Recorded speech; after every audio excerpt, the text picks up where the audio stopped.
A paz do Senhor, professores, a paz do Senhor, você que tem nos acompanhado aqui no EBD em Síntese Podcast, um projeto que nasceu no coração dos nossos pastores, o pastor Martim Alves da Silva, pastor da EADERN, aqui no Rio Grande do Norte, e o pastor Reinaldo Odilo, né, nosso diretor do DENEC, juntamente com toda uma equipe de professores, tem se reunido para este abençoado projeto. Ora, você que talvez não nos conheça, aqui no Rio Grande do Norte nós temos a EBD em Síntese, realizada trimestralmente, e temos também esse projeto, que é para acompanhamento semanal de todas as lições da Escola Bíblica Dominical. Nós estamos aqui, mais uma vez, pela graça de Deus, com a lição de juvenis, agora deste primeiro trimestre de 2023. Estaremos hoje comentando a lição de número 5, e desde já eu quero cumprimentar não somente você, professor e aluno que nos acompanha, mas também meu querido irmão João Felipe, o sorriso mais bonito do Brasil, e o nosso querido irmão Francisco de Lima. Paz do Senhor, professores. Amém, a paz do Senhor. Deus abençoe a todos em nome de Jesus. A paz do Senhor. Amém. Vamos em frente, vamos juntos, não é? A lição de número 5 tem como título o ensino e a igreja. Essa missão tão nobre, essa missão que é de todo crente, ela não é exclusividade dos pastores, dos mestres, dos líderes, mas de todo crente que recebeu essa incumbência, esse chamado do próprio Senhor Jesus Cristo. Nós temos a lição de número 5 com este tema. Temos um pequeno texto aqui para reflexão que está em 2 Timóteo 3, 16 e 17. Toda escritura divinamente inspirada, etc., etc., fala da inspiração divina da palavra de Deus, fala da necessidade de conhecermos essa palavra, fala que ela nos ensina, que ela nos instrui, e é o nosso norte, a nossa bússola. Não temos outro manual. Esse é o nosso manual. Eu queria chamar, primeiramente, a atenção de você, professor, para a leitura bíblica semanal. Na leitura da quinta-feira, me parece que houve um pequeno errozinho gráfico e, portanto, eu sugiro que corrija. Está Romanos, capítulo 10, versículo 13, tem só o número 1, eu sugiro que coloque versículo 17, considerando o contexto da leitura, né, que falam sobre o ensino e a pregação, gerando salvação. Os demais textos também recomendamos que os alunos façam essa leitura semanal. Para quê? Para ir participando, absorvendo o conteúdo que será tratado na aula. A leitura bíblica em classe está em 3 textos, Mateus 28, Lucas 4, João 7. Não é o objetivo nosso aqui fazer a aula, né, ler, mas apenas destacar pontos que nos chamam a atenção. Então, da primeira leitura, eu queria destacar o versículo 19, são 3 verbos de ação: ide, ensinai e batizando-os. São as 3 partes desse versículo que nos chamam a atenção. Precisamos ir, estar disponíveis, dispostos a cumprir. Ensinar, que é a missão de todo crente, né? Discipular como queira. E o batismo, que seria, vamos dizer assim, a cereja do bolo, né? A confissão de fé, a convicção de uma fé bem fundamentada, bem tratada, bem acompanhada. E no segundo texto, eu quero destacar versículo 32, que Jesus ensinava com autoridade, significa dizer, ele vivia o que pregava, né? Estava na sua essência. Isso fala muito fortemente também aos nossos corações. Nós que somos professores, estamos sendo filmados, né? Aquele avisozinho, né, professores? Sorria, você está sendo filmado. É este ensino com autoridade que Jesus bem passou para todos nós. Na terceira parte, né, no terceiro texto, eu destaco o versículo 16.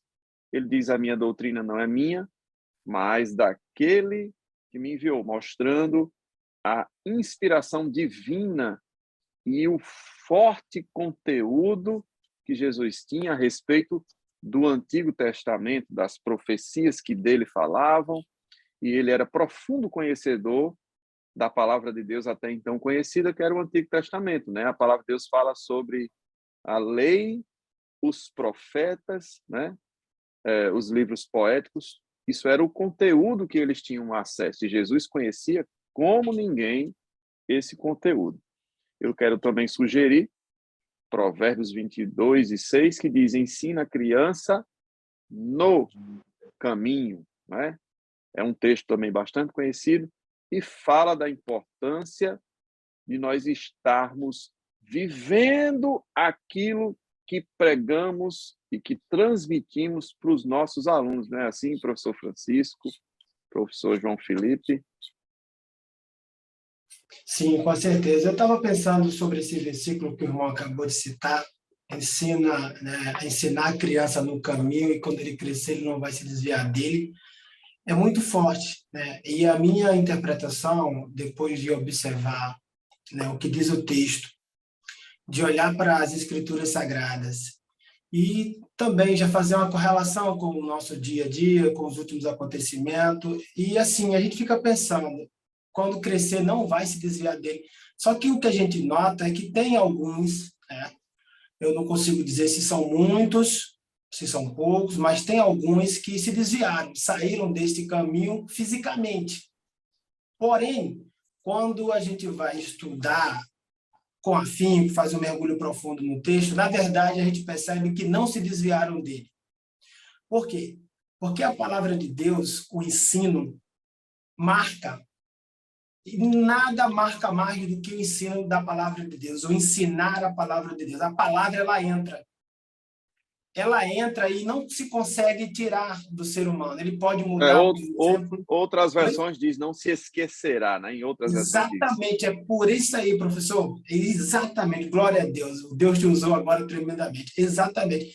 A gente fica ao fazer uma correlação, a gente olha, observa, correlacionando com o que nós temos hoje de dados, vamos chamar assim, com o que tínhamos lá naquele tempo e os tempos hoje que nós temos como os últimos dias da Igreja do Senhor na Terra. O que a gente percebe? Que muitos têm saído, não comungam, não pertence mais o mesmo, não frequenta mais os mesmos espaços que nós aqui, né? Não são os mesmos espaços e escolhas diferentes, totalmente diferentes. Porém, todavia, contudo, o que a gente nota? É que a palavra está lá dentro deles. Eles podem mudar até o fenótipo, eles podem colocar isso, colocar aquilo, mas a parte interior eles não conseguem modificar. E a palavra está lá, porque só ela tem acesso àquela divisão que a Bíblia diz que ela ocupa, aquele espaço, juntas e medulas, almas e espírito. Então, ou seja, entende? Então, o que eu vejo? É que o ensino cristão, né, quando a gente vive isso, quando a gente passa isso, quando a gente tem amor pela palavra e a gente passa isso para as pessoas, de alguma forma, o Espírito Santo vai trabalhando, vai marcando aquelas pessoas que você pode ir para o outro lado do mundo. Mas o que foi dito pelo professor, pela professora em sala, ficará para sempre. Exatamente. É isso. E isso é bem o que até no texto que nós temos aí na lição, conectado com Deus, vai trazer um pouquinho sobre a ideia do agricultor, sobre a ideia de você plantar uma semente e aquela semente ali não tem para onde correr. Se você plantar aquela semente e cuidar daquela semente, ela vai brotar. Então, a semente, quando ela é lançada, como a própria palavra do Senhor diz, que a partir do momento que ela é lançada, ela não é lançada em vão. Ela só vai ser lançada com um propósito. Ela é lançada e vai fazer aquilo que lhe apraz, né? Então, o ensino da palavra de Deus, a gente pode trazer como uma semente, que assim como na parábola que Jesus trouxe do semeador, dependendo do terreno que ela encontra, ela pode surtir efeitos diferentes, né? Dependendo do terreno que ela encontra ali, mas que ela brota, que ela germina. Então, não tem para onde correr. Se a palavra do Senhor é lançada no coração, ela é plantada ali como uma semente e aquela semente vai se germinar em algum momento e vai causar algum tipo de mudança. Vai dar o fruto na estação certa. Exatamente. Interessante, professor João Felipe, o senhor falou bem da parábola do semeador. Não há variação na semente, a variação é no terreno. Exatamente. A semente é uma só, a essência da semente é uma só, né? Os corações é que precisam ser preparados, arados, limpos para receber esta semente. Na lição, tem um tópicozinho chamado antes da aula, que eu julgo importante, porque ele fala da limpeza da sala de aula. Irmão Raniel, isso tem influência? Se a sala está bem arejada, se está bem limpa, se os recursos didáticos estão à mão, caneta, papel, recursos outros, data show, não sei como é a tua condição aí em sala de aula, mas esse carinho, essa atenção aos detalhes é a preparação do coração que vai receber a semente. Tem uma frase de uma pessoa chamada Johann Goethe, que ele diz: em toda a parte só se aprende com quem se gosta. Existe uma necessidade de se conectar com o aluno, preparar-lhe o coração através de um sorriso, da simpatia, do acolhimento. E esse tópico da lição eu acho muito interessante, muito importante, não é? E eu também queria citar a poetisa Coralina, quando ela diz: feliz aquele que transfere o que sabe e aprende o que ensina. Nós temos uma via de mão dupla, nós temos uma corresponsabilidade do professor ao trazer o aluno para um ambiente adequado. Me chama muito a atenção porque Jesus, ele era o mestre dos mestres. Ele ensinava no casamento, ensinava no meio da rua, na beira de um poço, caminhando, sentando. Inclusive, isso é o título de um livro, né, professores, do escritor cristão Augusto Cury, um doutor, um homem respeitado. Eu quero, inclusive, recomendar esse livro para vocês. Esse livro que foi escrito numa série de 5 livros, esse é o primeiro, O Mestre dos Mestres, Jesus, o maior educador da história. Né? Nesse livro, se você puder comprar, claro, né? Se puder adquirir, se não puder, observe que na internet, gratuitamente, você vai encontrar resenhas, né? Resumos desse livro. É um livro popular, fácil de encontrar, e ele fala de uma análise da inteligência de Cristo. Como é que ele conseguia, às vezes com tão poucas palavras, trazer ensinos tão profundos? Jesus Cristo, antes de qualquer filósofo moderno, ele havia identificado que as pessoas precisam estar bem para receber a palavra.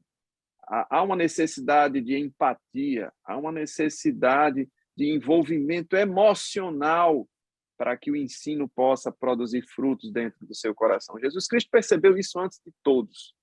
E, portanto, também quebra um paradigma das escolas, das faculdades, né, que não aceitam falar de Cristo, do Evangelho, nos ambientes acadêmicos. E o professor Augusto Cury, ele foi brilhante nessa captura do Jesus educador, não só preocupado com a salvação, mas muito interessado no ser humano, na sua condição, nas suas limitações, no seu coraçãozinho cheio de carências e necessidades, para que o seu ensino pudesse produzir um resultado ótimo, né? Como a gente fala na engenharia, eu que sou da engenharia, a gente chama de resultado ótimo, ou seja, o melhor que se pode extrair, né? E às vezes não adianta nada, professores, a gente chegar vomitando conhecimento, informando, sem que o aluno consiga se conectar com você, captar o que você está querendo dizer. Então, esse livro, recomendo fortemente, leiam se puderem, e tragam esse ensino não só para a lição de número 5, mas tragam para a vida de vocês enquanto professores, tá certo? A gente tem 3 objetivos na lição: demonstrar que Jesus era um grande mestre, valorizava o ensino, pontuar os objetivos do ensino bíblico, obviamente, né? E destacar que o cristão deve ter um coração ensinável. O que é isso? É o que a gente vai ver aqui. Mas um coração ensinável é aquele que está de ouvidos e coração receptivo, né? Pronto para receber o ensino.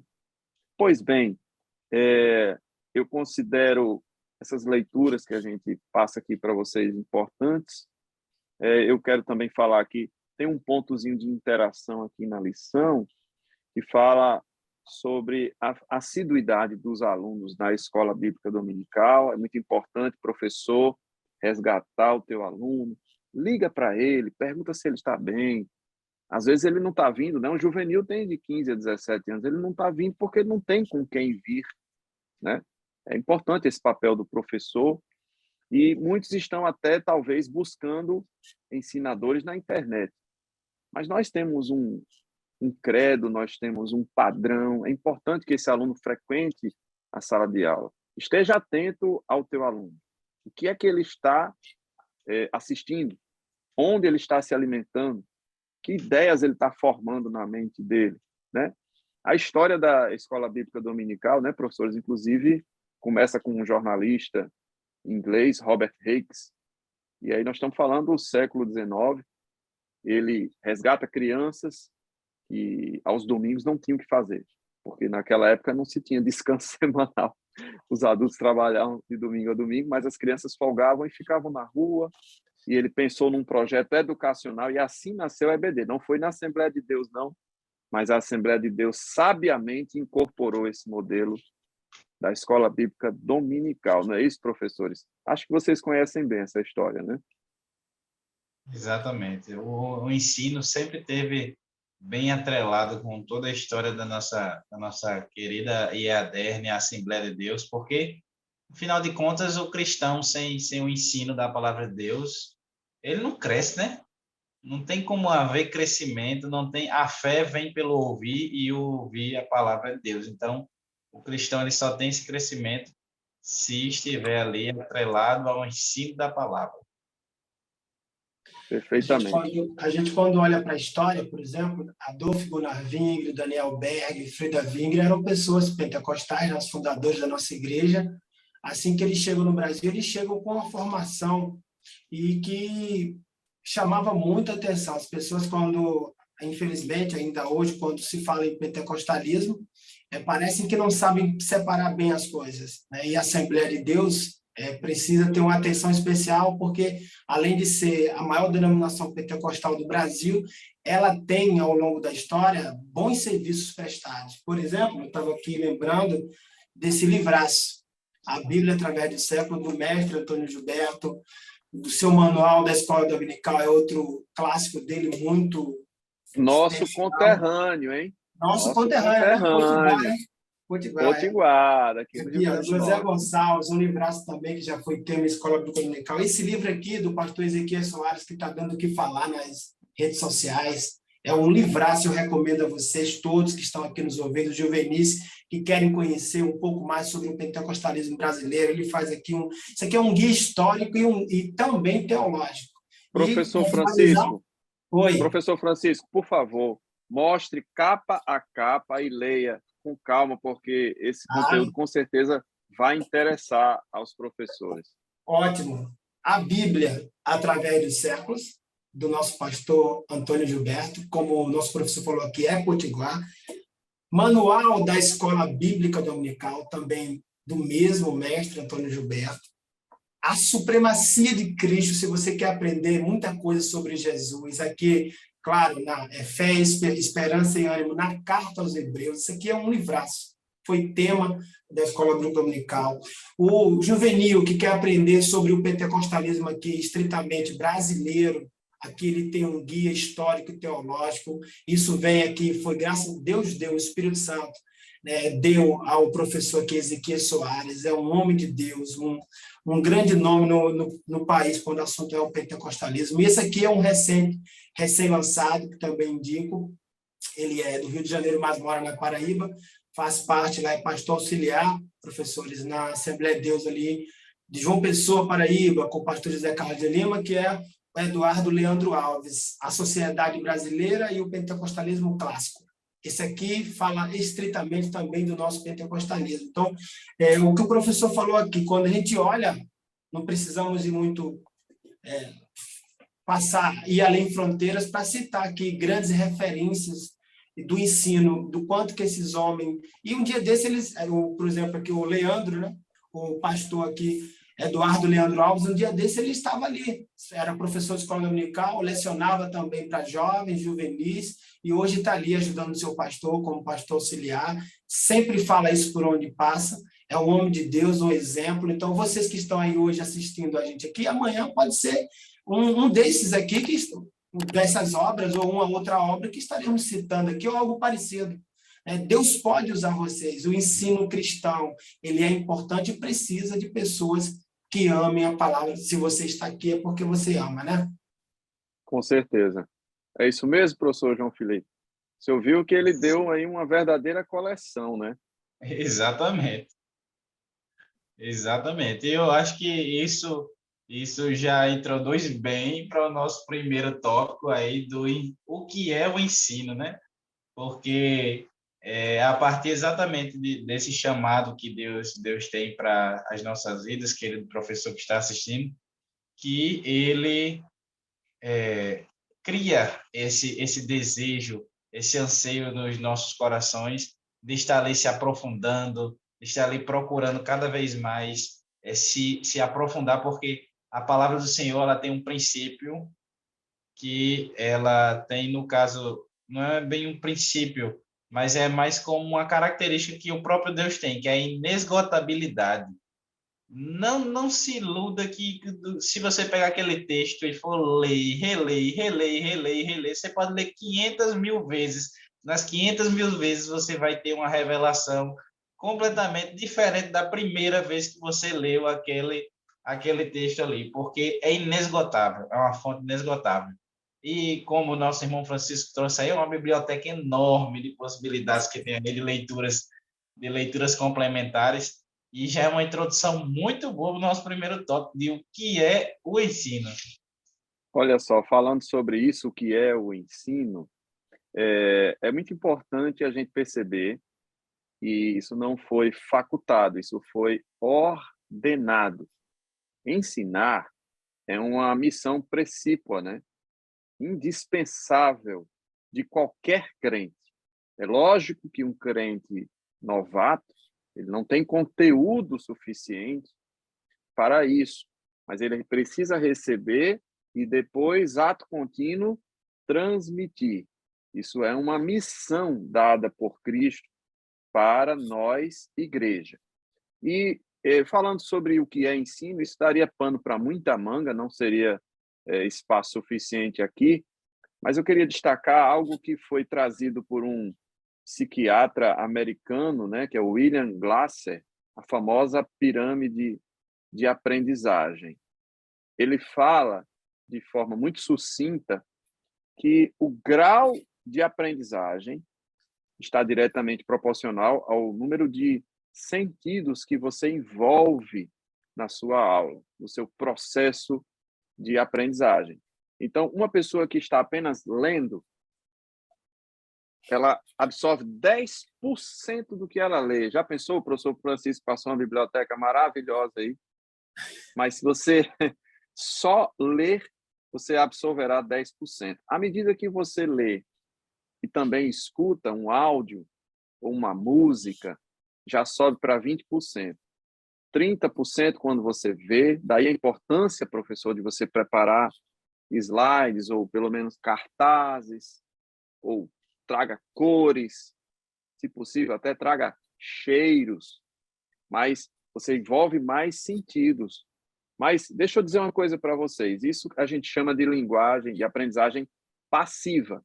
Quando você envolve o aluno para participar da aula, né?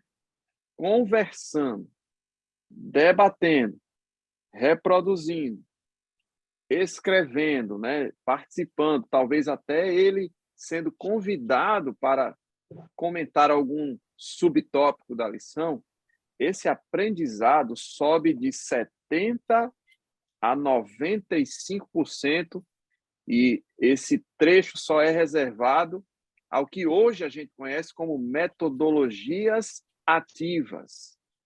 E, portanto, algo tão novo, palavras bonitas, Jesus já sabia disso, professor Francisco, porque ele disse, ide e ensinai. Você é aluno e você também é professor, porque à medida que você faz isso, quando você se vê obrigado a ensinar para alguém, sabe quantos por cento você absorve do conteúdo? 95%. Já pensou? Já pensou, professor Francisco? Muito bom. Eu estava pensando aqui agora, como eu não sabia disso, fiquei aqui admirado, né? 10%, então, ou seja, eu preciso usar dessa estratégia ainda, desse método que Jesus já fez uso e ensinou, Sim, sim, motivou os que estavam ali, os que estavam ali fazendo parte do seu primeiro grupo e depois formam ali o colégio apostólico, que eles deveriam ir por esse caminho. Eu fiquei aqui pensando, 10%, aí depois esse irmão falou 30%, eu achei um salto legal, mas ainda pouco. é Então, pouco. o envolvimento é que vai trazer o crescimento. Em outras Sim. palavras, quem não se envolve, não se desenvolve. Faça o teu Exatamente. aluno colocar a mão na massa. Faça teste bíblico. Traz ao desafio para ele trazer algo de casa para comentar, né? Coloca ele para falar o que ele achou, quais as impressões, né? Quem sabe até algum aluno mais extrovertido possa falar para a turma, mas nem todos os alunos são assim. Então, é importante que o professor tenha essa sensibilidade. Jesus tinha isso como ninguém. Então, quando alguém fazia uma pergunta, ele pegava, começava a riscar no chão, ele pegava um peixe com a sua própria mão, ele ilustrava, falava do vento, ao ar livre. Notem, ele pegava as pedras, Exatamente. então, ele tinha elementos didáticos formidáveis, porque ensinar, o que é ensinar? É transmitir algo para alguém. E Jesus, ele às vezes tinha pouca participação de conteúdo no sentido formal, como a gente conhece nas escolas. Mas o seu ensino era muito profundo, porque às vezes num olhar, num abraço, ele conquistava muito mais a atenção do que propriamente entregando uma apostila para o aluno ler. A gente viu que é só 10%. Né? Então, quando Exatamente. você envolve o aluno na tua aula, você poderá chegar aos 95%, né? E colocar em atividade, coloca essa turma para trabalhar, essa turma nova aí está cheia de gás. Coloca essa turma para trabalhar e a tua aula vai prosperar bastante. Eu queria destacar aqui, no finalzinho aqui do tópico 1, que o ensino na igreja, ele precisa ter, veja bem, ele precisa ser bíblico, tá? Não é o que a gente acha. O próprio Jesus disse, esse ensino não é meu, é do meu Pai. Ele precisa ser bíblico. Segundo, ele precisa ser sistemático, é necessário haver um currículo, é necessário haver um planejamento e uma continuidade. Contínuo, né? Fala disso, de continuidade, e precisa ser acessível, adeque a sua linguagem ao nível de conhecimento do aluno. Uma vez eu tive uma oportunidade, professores, de conversar com o professor Marcos Tuller, que na época, não sei se ainda é, ele era um dos editores da CPAD, da lição de jovens. E eu fiz a seguinte pergunta, uma coisa assim inédita, né? Ter acesso a um dos editores da CPAD, e ele veio aqui em Natal. E eu disse, professor, por que o conteúdo da lição de jovens ou de juvenis, por vezes é muito raso, por vezes ele não se aprofunda tanto? Aí ele sorriu e disse assim, professor, você já parou para pensar no tamanho continental que tem o Brasil e que você tem um EBD numa igreja de classe A, mas você também tem um índio lá na Amazônia? Como é que você consegue editar uma lição que consiga alcançar todo esse público plural que é o Brasil? Então, isso foi uma lição para mim, porque às vezes a gente pensa que ensinar disputar conhecimento. Não faça isso, professor. Se preocupe com o crescimento espiritual do teu aluno.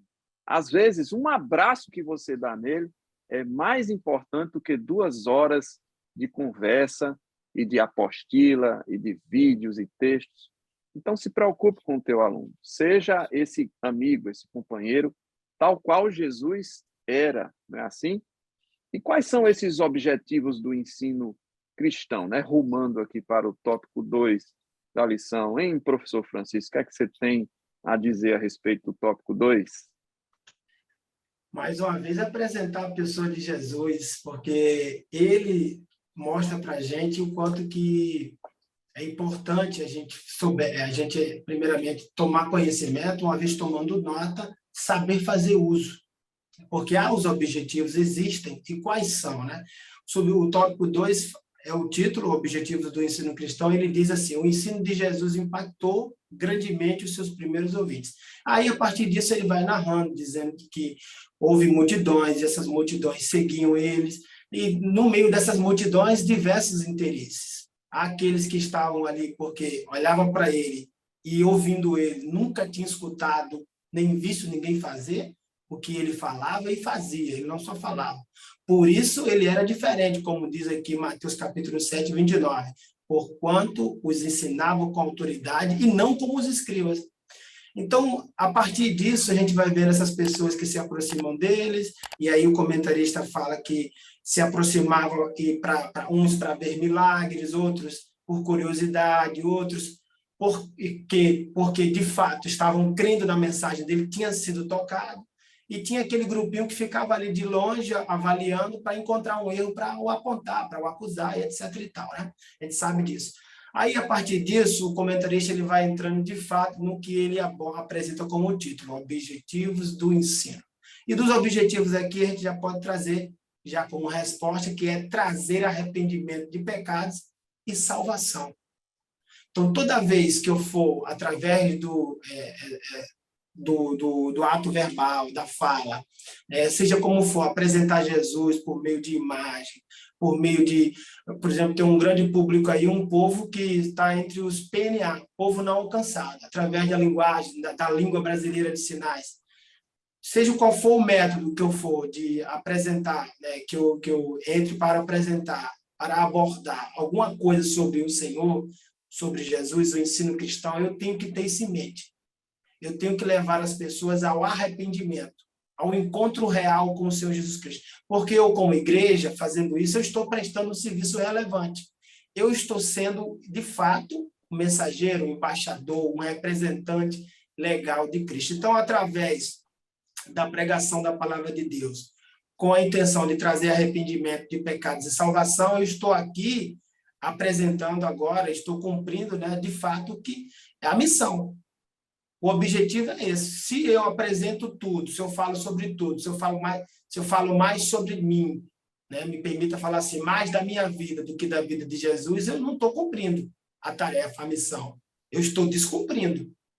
Eu estou contradizendo. Não estou ali entendendo que a ordem é essa. Eu estou pensando que é um... Professor Francisco, isso não é prioridade. Professor Francisco, a gente tem aqui na lição citando que não é só EBD, a gente tem, por exemplo, alunos observando as pregações, né? Participando Exatamente. Dos cultos, e é uma grande armadilha quando, no afã de pregar bem, falar bem, às vezes o pregador ele envereda falando da águia, das penas, do bico, fala de renovação, da cobra, do vagalume, do porco, da vaca, começa a contar a história. Presta atenção, nós temos que pregar Cristo, aí, né? Exatamente. Aí começa com esses contos de anedotas, né? Esses contos anedóticos, aí sai do objetivo. Do objetivo, Sai, perde o foco. E nessa de ele ficar... Então, os cultos na igreja, nós não temos só a escola dominical, nós temos os cultos de ensino e diversos trabalhos que dentro da igreja, né, a verdadeira igreja, ela se ajudam, né, a cumprir esse mesmo propósito do ensino. Exatamente. Então, ou seja, quando Jesus não é apresentado, o que se perde? O foco, o objetivo. Não se tem né, por interesse de levar a pessoa a Jesus. Então, outro ponto perigoso é ficar pensando que todo mundo que você vai ouvir vai te levar a Cristo. A gente tem que ter muito cuidado com isso. A lição aqui, ela entra por esse caminho, né? Ela vai apresentando isso, e daí eu trago uma ressalva. Qual é? É a importância de sermos leitores da palavra de Deus. Lermos as Sagradas Escrituras.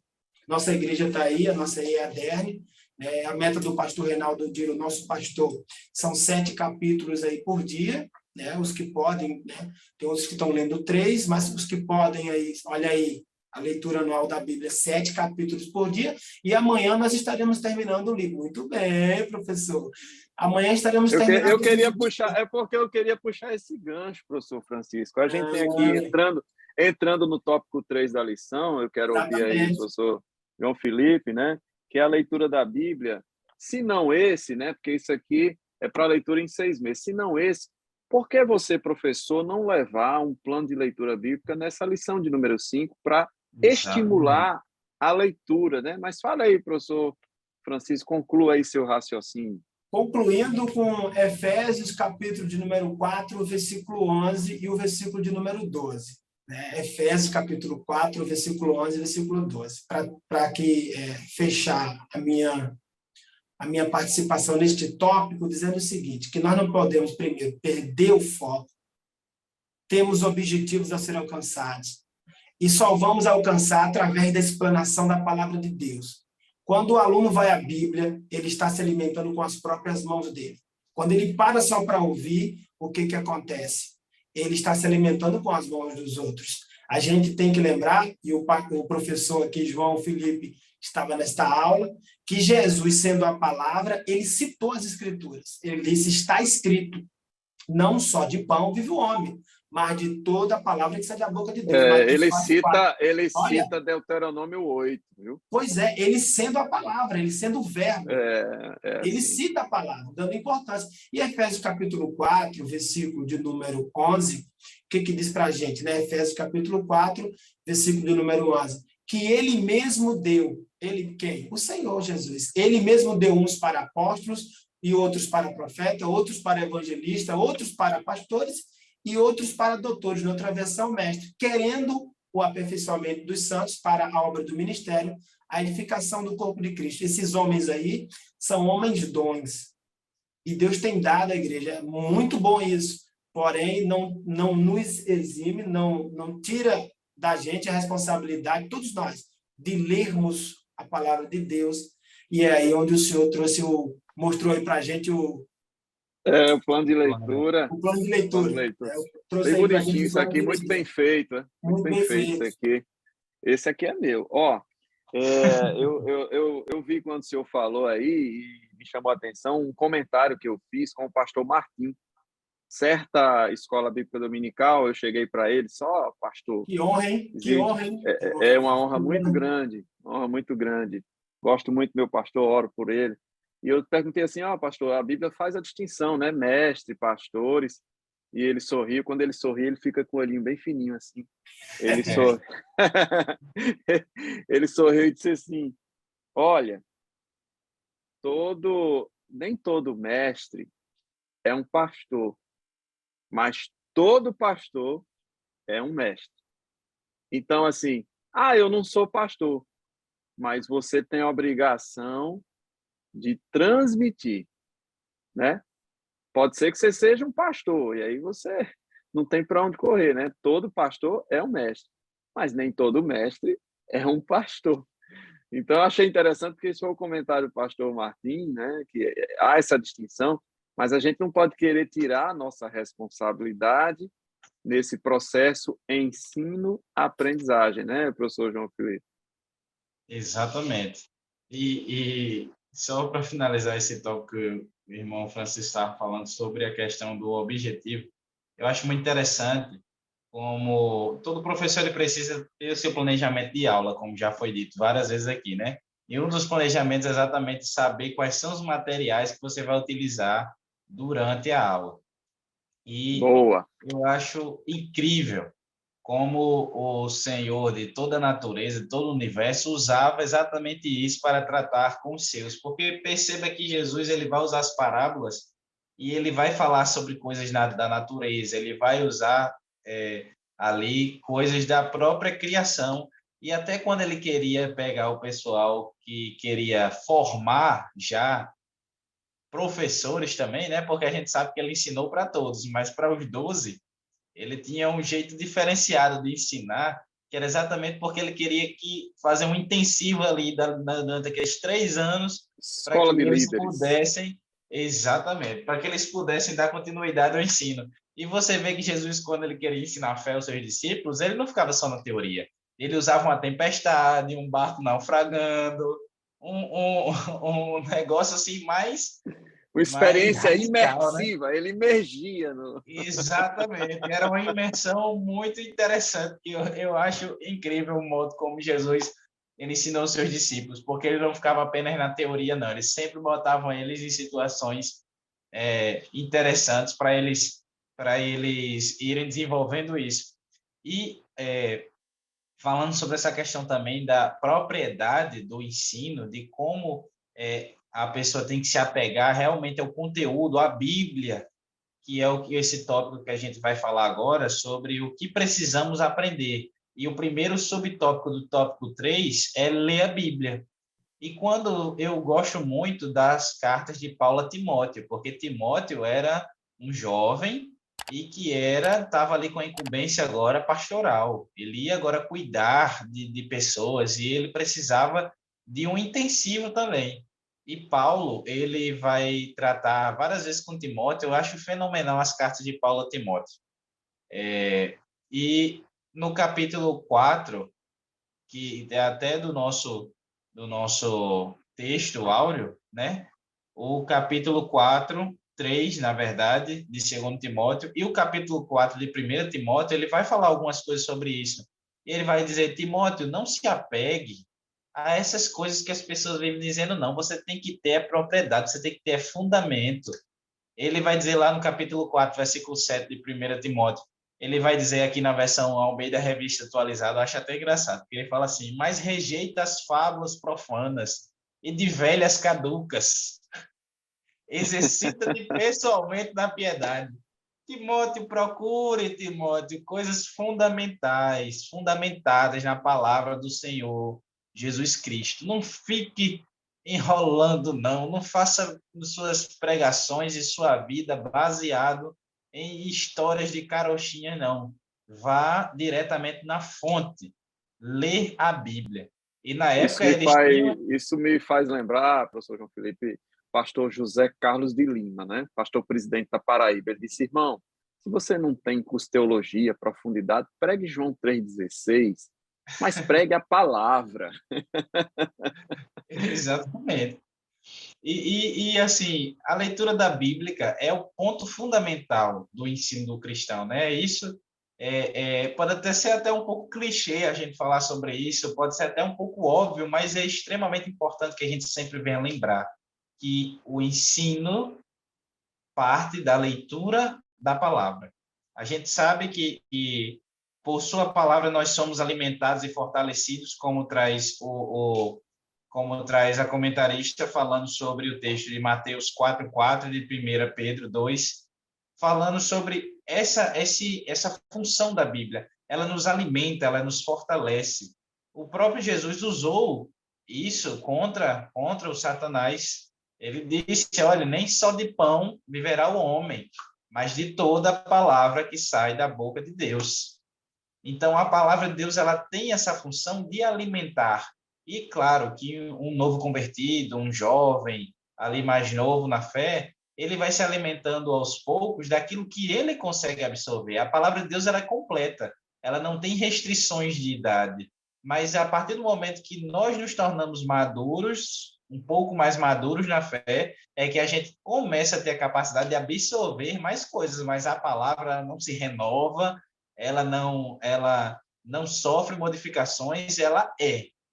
E tudo vai passar, menos essa palavra grandiosa.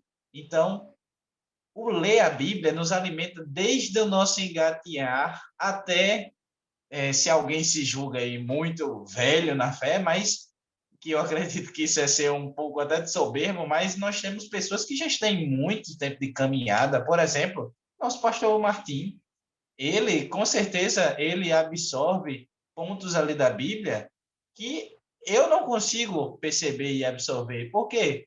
Maturidade espiritual. Mas a Bíblia ela não vai mudar. A Bíblia que ele lê é a Bíblia que eu leio. E é a partir da leitura da Bíblia que a gente adquire essa maturidade espiritual. Professor João Felipe, inclusive a gente pode pensar que alguém como o pastor Martim, tomando-o como exemplo, é alguém que já leu a Bíblia o suficiente, mas ele diz que ainda hoje, na sua caminhada cristã, ele faz a Exatamente. leitura bíblica anualmente, e ele diz que desse ano 2023 ele está indo para a 40ª vez. Eu conheço um pastor também, que ele é pastor da minha congregação, e ele disse que, ele sempre faz essa pergunta aqui, quem já leu a Bíblia aqui mais de 60 vezes? Ele nunca disse que ele leu mais de 60, mas se ele pergunta tantas vezes, eu acredito que ele já deve ter lido essa quantidade. Eu conheci alguém que estava em 75, né? Ele tem seus 80, ele tem seus 83 anos, se eu não me engano, e ele tem toda a Bíblia na mente dele, toda. Ele se esqueceu já de um monte de coisa, mas da palavra do Senhor ele não se esqueceu, porque todo ano, cabalmente, ele lê a palavra, e ele não só lê, mas ele faz como o Salmo primeiro nos orienta. Ele medita de dia e de noite. E esse é o diferencial na vida do cristão. É ler a palavra, mas não tratá-lo como um livro qualquer. É um livro que causa transformação, é uma palavra que ela causa mudança na nossa vida. Mas se nós lermos e meditarmos, né? Porque só assim isso vai começar a surtir efeito nas nossas vidas, e a partir do momento a gente tem ali a palavra, a gente tem a própria palavra nos diz como devemos ler ela e interpretá-la, como devemos vivê-la, como devemos colocá-la em prática, como devemos continuar nos alimentando dela. Então, o ler a Bíblia é fundamental na vida do cristão. É o ponto de partida, né? Mas assim, a lição traz alguns outros tópicos interessantes também, né? Sobre isso. Conhecer Deus, né? A gente sabe que a palavra de Deus diz, né? Errais não conhecendo as Escrituras nem o poder de Deus. Isso aí Jesus falou Exatamente. para os saduceus, né? Que estavam discutindo quando ia para o céu, quem casava com quem e tal. E isso era uma prova de incompetência, tentando provar Jesus. Na verdade, era muita falta de conhecimento da palavra de Deus e de quem era Deus, né? A pessoa de Deus, né? Aqui é citado Oséias capítulo 6, versículo 3, fala de um prosseguir, fala de um aprofundar, não é assim? Exatamente. O subtópico de número 2, né? Quem é Deus, do tópico 3. E às vezes a gente acha que Deus é alguém distante.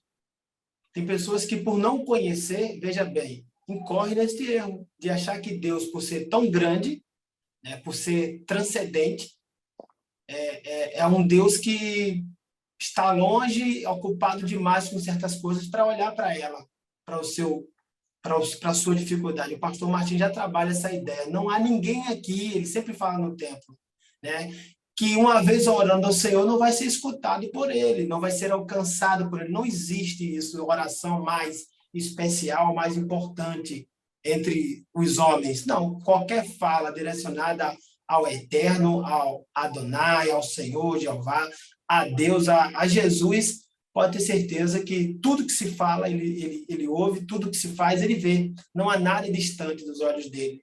E nessa ideia de ter ele como um ser transcendente, às vezes a gente esquece que ele também é imanente, que ele está perto, que ele, além de pai, é amigo, que ele, além de amigo, é conselheiro, que ele quer isso. Então, esse prossigamos em conhecer, significa o quê? Me ajuda, pelo menos eu, né, consigo lembrar de Provérbios capítulo 4, versículo 18, que a vereda do justo, meu caminho perante o Senhor, aos olhos de Deus, é como a luz da aurora, vai brilhando mais e mais, até ser dia perfeito. Isso também aponta para relacionamento, para o meu aprendizado, para o meu dia a dia com o Senhor. Muitas vezes, as dificuldades vêm querendo dizer que, né, quando eu pergunto, meu Deus, que dificuldade é esta? Eu pergunto para Deus, as dificuldades vêm anulando a possibilidade de eu ter a resposta para essa pergunta que eu estou fazendo. Porque nesse quem é Deus, eu acho muitas vezes que Deus tem muita coisa para se preocupar. Mas, na verdade, todos nós somos especiais, importantes à luz, aos olhos desse Deus, e à luz da palavra de Deus, nós estamos sempre tendo isso bem claro quando a gente lê, que nós somos especiais, somos únicos, somos a coroa da criação dele. E então, ele não é alguém distante, não é alguém ocupado demais para não se preocupar com a gente.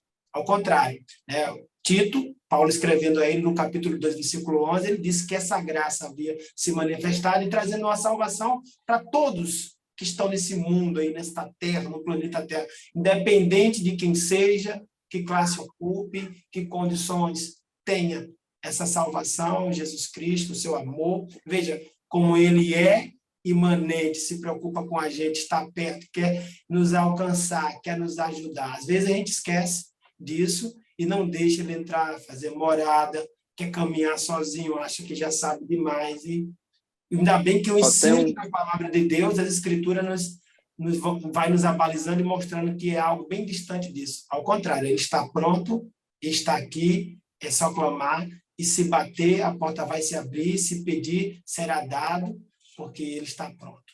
Professor Francisco, tem uma expressão no tópico 3.2, que eu até anotei aqui, que chama tempo de qualidade. Tempo de qualidade. Boa. Né? Essa convivência com qualidade, ela fala de foco. A gente tem muitas distrações no nosso dia, através das mídias sociais, dos aparelhos eletrônicos, da televisão, até mesmo nos nossos afazeres. Isso acaba que rouba a nossa atenção. E esse tempo de qualidade, ele é primordial. Essa imanência de Deus, ela requer de nós, porque o Senhor está pronto. Nós é que nos dispersamos, né? Então, esse tempo de qualidade é você reservar. Isso fala de uma vivência diária. Eu conheço pessoas, inclusive, professores, que têm um cantinho da casa próprio para conversar com Deus. Eu conheço um amigo nosso, eu me congreguei com ele, e ele construiu uma casa na praia. Vejam só vocês, a casa tem 3 pavimentos. Lógico, ele tem condições de fazer isso. Mas ele, no terceiro pavimento, ele fez um canto só para adoração. Eu nunca tinha visto isso numa casa. Ele tinha um local reservado para cultos em família, ou um altar onde ele se ajoelha para orar, ele lê a palavra, ele vai para o cantinho dele lá naquela casa. E eu achei aquilo lindo, porque fala do tempo de qualidade. Professor Raniel, quer dizer que eu tenho que ter dinheiro para ter uma casa de 3 andares? Não. Meu irmão usava uma rede, né? Ele ia para a varanda, ia para a rede dele lá. Então, o tempo de qualidade é reservar um local, um momento do teu dia. Isso precisa ser ensinado para esse jovem aí, para essa juventude, né?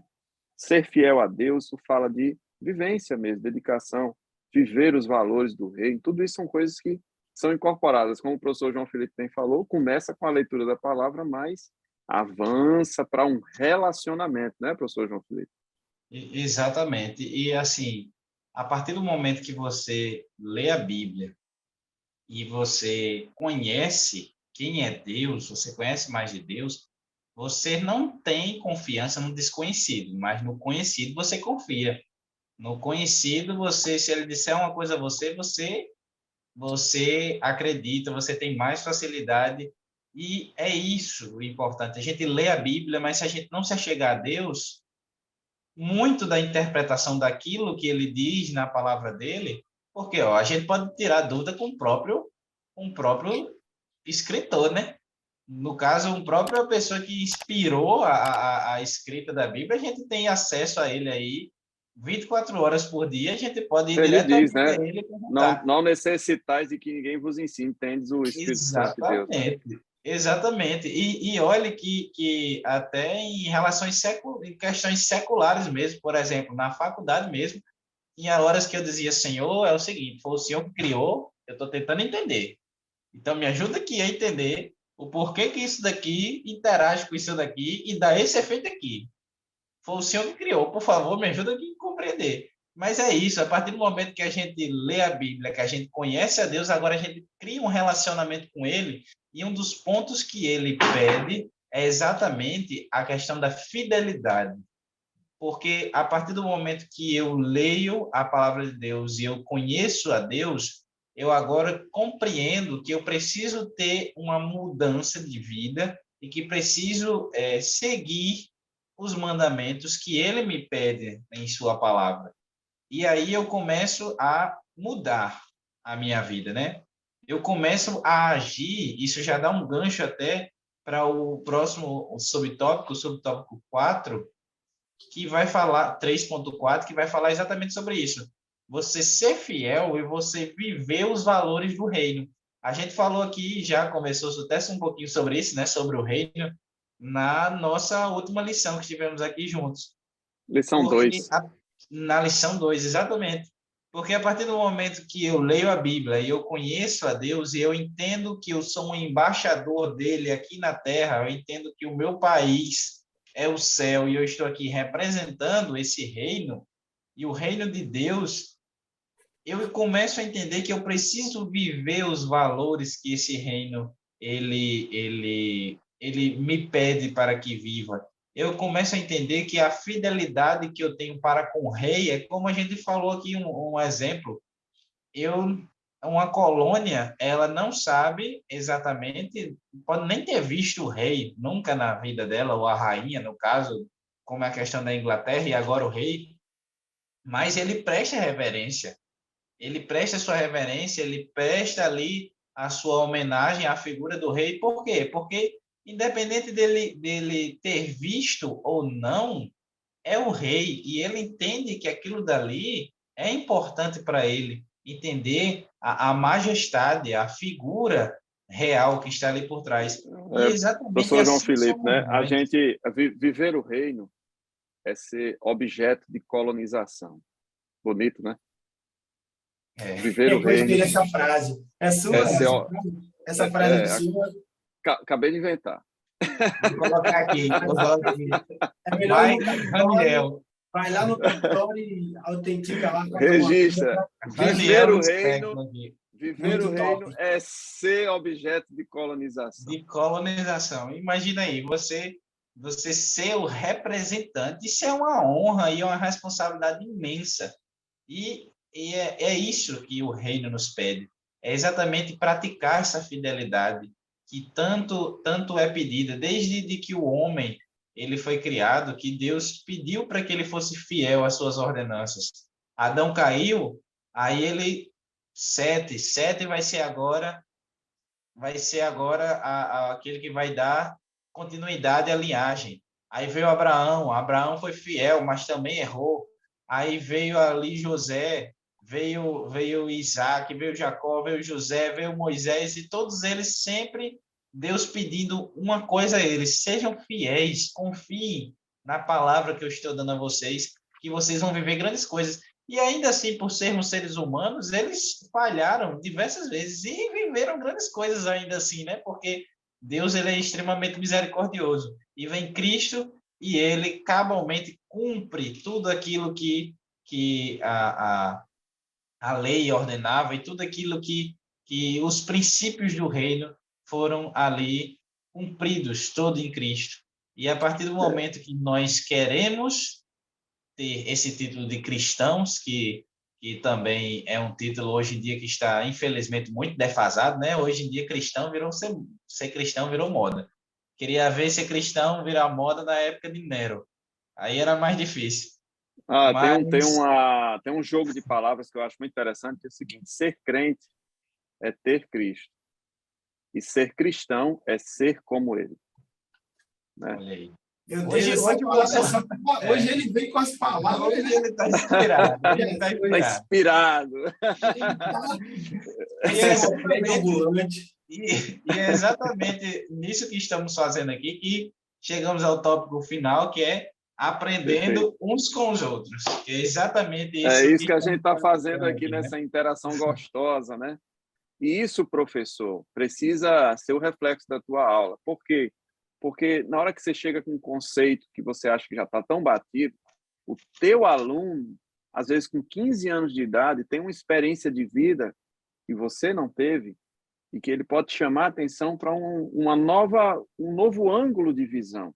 Então, tenha humildade para construir conceitos com o teu aluno, né? Deixa ele falar, vê o que ele viveu na família dele, no seio familiar, na formação acadêmica.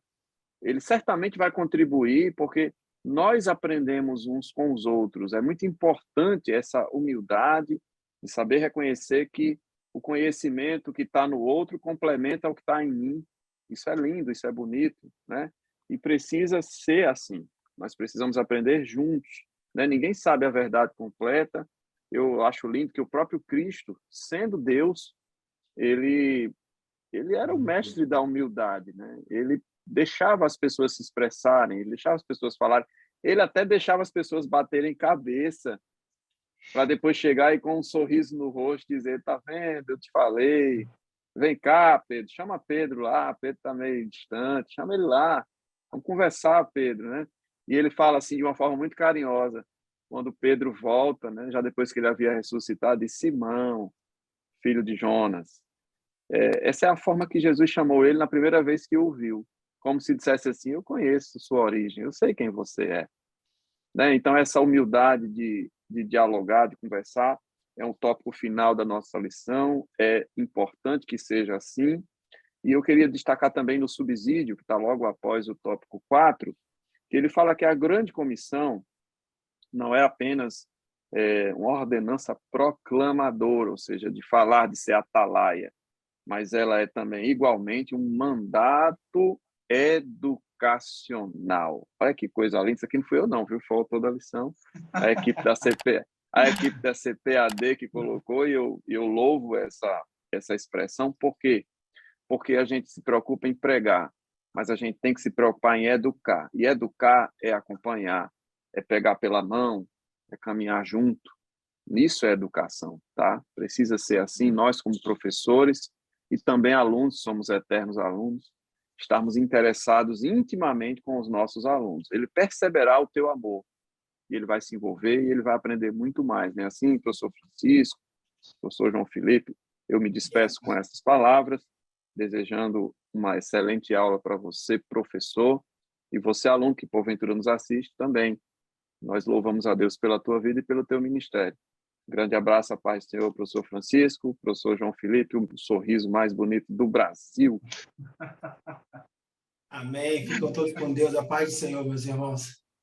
A paz do Senhor, meus irmãos. Tenham uma ótima aula, uma ótima semana. Vamos lá, vai ser bênção. Amém. Deus abençoe vocês, a paz do Senhor. Se inscreva, curte, compartilha com outros professores, com os alunos, né? Ativa o sininho para receber as notificações. E isso, a gente não está ganhando com isso não, tá, gente? O ganho aqui é para o reino, tá? É para o ensino da palavra, é para a profusão aí do Evangelho de Cristo Jesus. Excelente aula, Deus abençoe, a paz do Senhor. A paz do Senhor. A paz do Senhor.